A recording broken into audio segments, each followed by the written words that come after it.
Hi everyone, my name is Utkarsh and I'm a research fellow based in University of St. Andrews. Thank you, Ing, and thank you, John, for your presentations.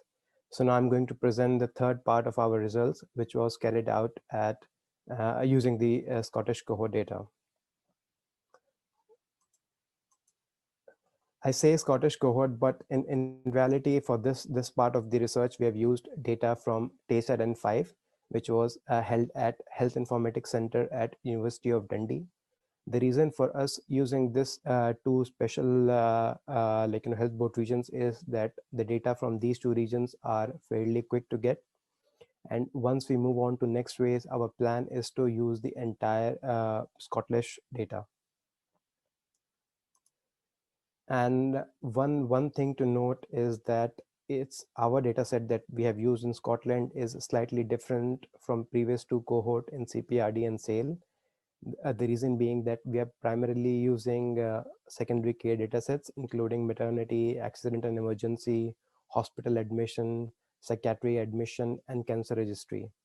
And in common, we also use, which is similar to the previous two data sets, is that we use prescription data sets. So we could link in from TSLN5, we could link 6,099 women in the year 2018. And if we look on the left and look at the age distribution, roughly 90% of these women were between the age 20 and 40 years of age. And what we can also see that roughly 80% of these women have had at least 1, 2, or 3 previous pregnancies. And now moving on to some results. So we can see that 1 in 5 women have had long-term, 2 or more long-term conditions.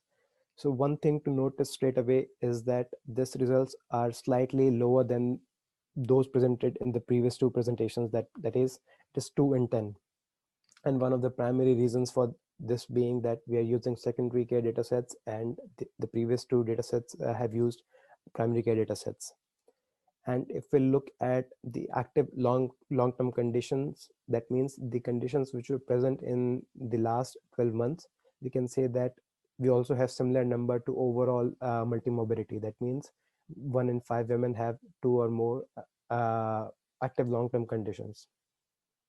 And another interesting thing to note that is that roughly 1 in 6 women who had multimorbidity, that means almost 80% of these women who had multimorbidity had at least one mental health condition present.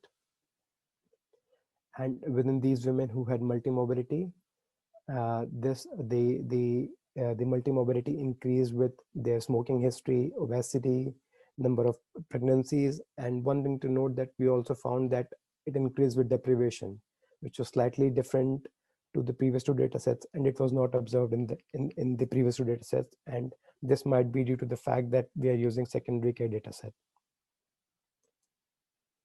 And some of the most common conditions that we observed was, of course, again, like the previous two studies, was dominated by the mental health conditions.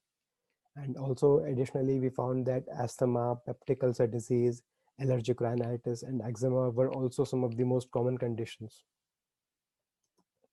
So what are the key takeaway points from these results?